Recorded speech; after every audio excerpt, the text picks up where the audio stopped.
தக்காளி தொக்கு சமைக்க போகிறோம். தக்காளி சட்னி. இது வந்து 2 நாள் ஆனாலும் கெட்டு போகாது. இதை போல் நீங்கள் செய்து ஸ்டோர் பண்ணி வைங்க, ஒன்றுமே ஆகாது. இதுக்கு வெங்காயம் 4 பொடியாக கட் பண்ணிக்கணும். லெமன் ஒரு பாதி, 3 பச்சை மிளகா, இது கருவேப்பிலை ஒரு கொஞ்சம் சிறுதளவு, இது பூண்டு ஒரு 4 பல் பூண்டு. இது தக்காளி வந்து இந்த 4 வெங்காயத்துக்கு தக்காளி வந்து ஒரு 7 தக்காளி எடுத்துக்கணும். இந்த சைஸில் இதை 4ஆக கட் பண்ணிக்கணும். கட் பண்ணி மிக்ஸி ஜாரில் நம்ம போட்டுக்கணும். அதில் ஒரு கொஞ்சமாக சோம்பு போட்டுக்கணும், பெருஞ்சீரகம். அடுத்தது தக்காளியை போட்டு நம்ம அரைச்சிக்கணும்.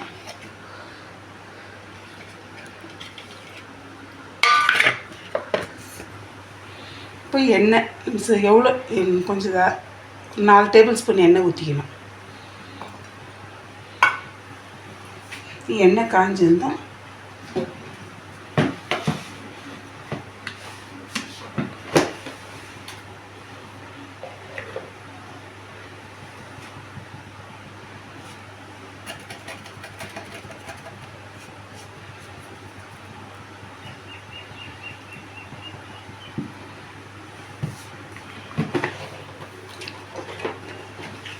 கடுகு போட்டாச்சு.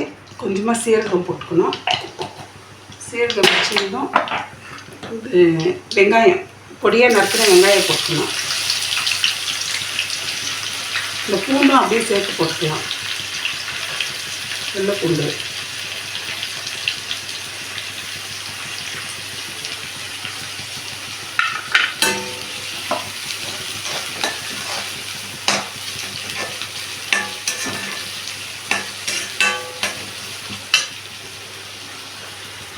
நல்லா வதக்கணும்.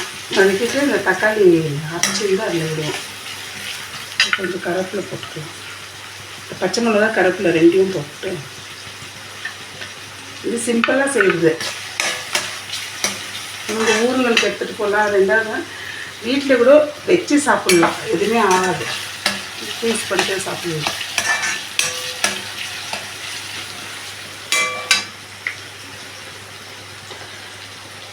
கொஞ்சம் உப்பு போட்டுக்குவோம். பார்த்துங்க,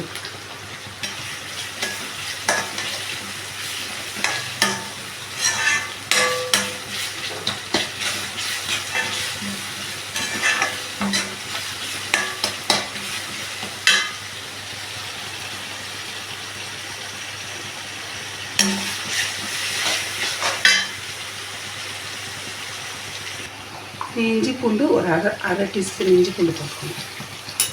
பேஸ்ட்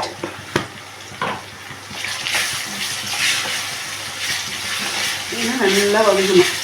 பச்சை ஸ்மெல் போகிற மட்டும் வதக்கணும்.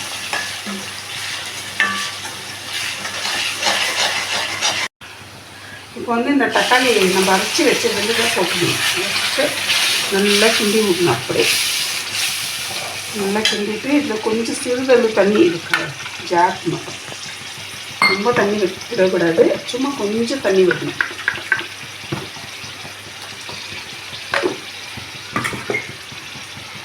அப்படியே ஒரு கிண்டிகிட்டே இருக்கணும், திருப்பிகிட்டே இருக்கணும்.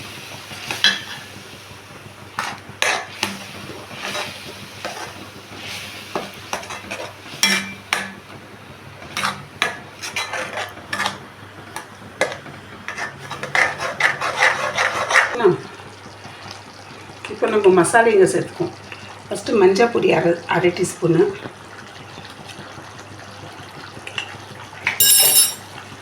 அப்புறம் அந்த மிளகாய் பொடி 1 டீஸ்பூனு, வெறும் மிளகாத்தூள் 1 டீஸ்பூனு, ஆல்ரெடி பச்சை மிளகாய் போட்டதுனால 1 டீஸ்பூனு,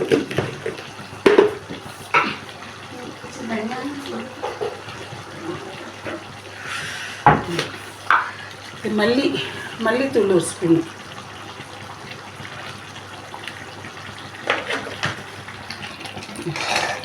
இதை நல்லா ஒரு கிண்டி அப்படியே சுண்டோம். எண்ணெய் தனியாக அந்த இது தனியாக பிரியும், அது மட்டும் நம்ம வைக்கணும். இப்போ இந்த லெமனை நம்ம அரை லெமனை பிழிஞ்சு வச்சுருக்குறோம். அந்த அரை லெமன் அது ஊற்றிடும். ஏன்னா இது வந்து கெட்டு போகாது. எவ்வளோ நல்ல இதை வச்சு நம்ம சாப்பிடுவோம். தோசைக்கு, சப்பாத்திக்கு, சாதத்துக்கு கூட சாப்பிட்லாம்.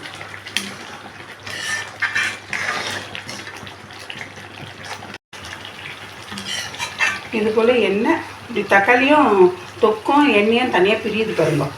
இதே போல் பிரிஞ்சு வரணும். வந்து அந்த சலசல படுங்கணும். சலசல படுங்கிட்டாக்கா உங்களுக்கு வந்து அந்த தொக்கு கெட்டு போகாது. நம்ம தண்ணியை விடல, சும்மா ஒரு டீஸ்பூன் தண்ணி தான் விட்டு இருக்கோம். சலசல படுங்கணும். இப்போது தேவையானாலும் கொஞ்சம் உப்பு, ஆல்ரெடி நம்ம போட்டதுனால அது கொஞ்சம் உப்பு நம்ம சேர்க்கணும் டேஸ்ட்டுக்கு. சேர்த்துன்னு நல்லா பாருங்கள். இப்போ பாருங்கள், எண்ணெய் தனியாக தொக்கு தனியாக பிரிஞ்சாச்சு, கலர்ஃபுல்லாகவும் இருக்குது. இது இப்படியே சாதத்துக்கு, சப்பாத்திக்கு, தோசை இட்லிக்கு நம்ம சாப்பிடலாம். நல்லா டேஸ்ட்டாக இருக்கும் இது.